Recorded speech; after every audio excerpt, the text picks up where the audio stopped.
On March 25th, Anil Majumdar's stint as the editor of an Assam daily came to an abrupt ending.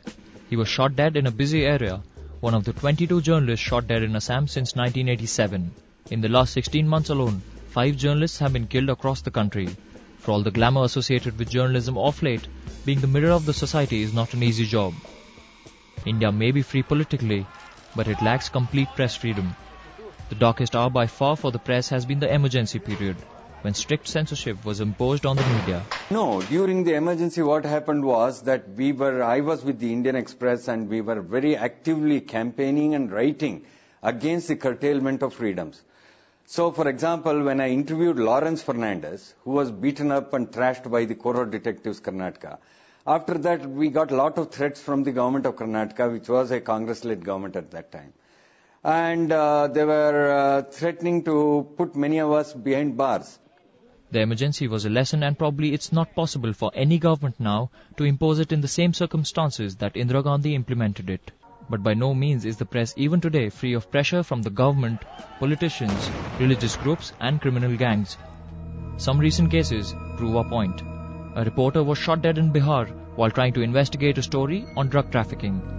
In Chhattisgarh, local reporters are precariously placed. Police accuse them of being Maoists.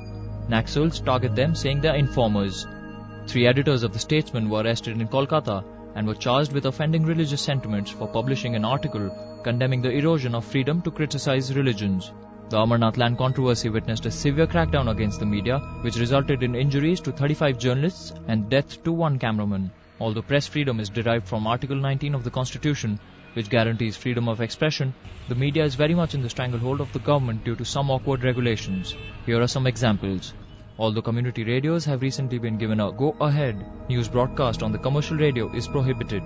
International satellite systems like BGAN continue to be banned. The current media ownership laws are archaic and could lead to making the business commercially unsustainable.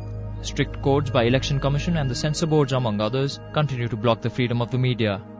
There are threats to press freedom arising from the way privilege is used. The Official Secrets Act allows the government to ban publication of articles dealing with sensitive security issues. Many times it's used to bend the press.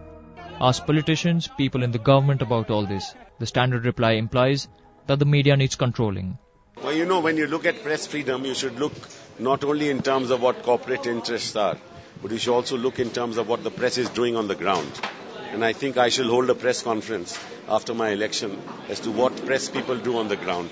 They themselves are responsible for destroying the freedom of the press. But the common view is that the state remains the most potential threat to press freedom. Not surprising then that India ranks 118th out of 173 countries in the latest ranking of the state of press freedom by the international media freedom watchdog, Reporters Sans Frontiers. With Bilal Zaidi in Delhi, Digvijay Singh, News X.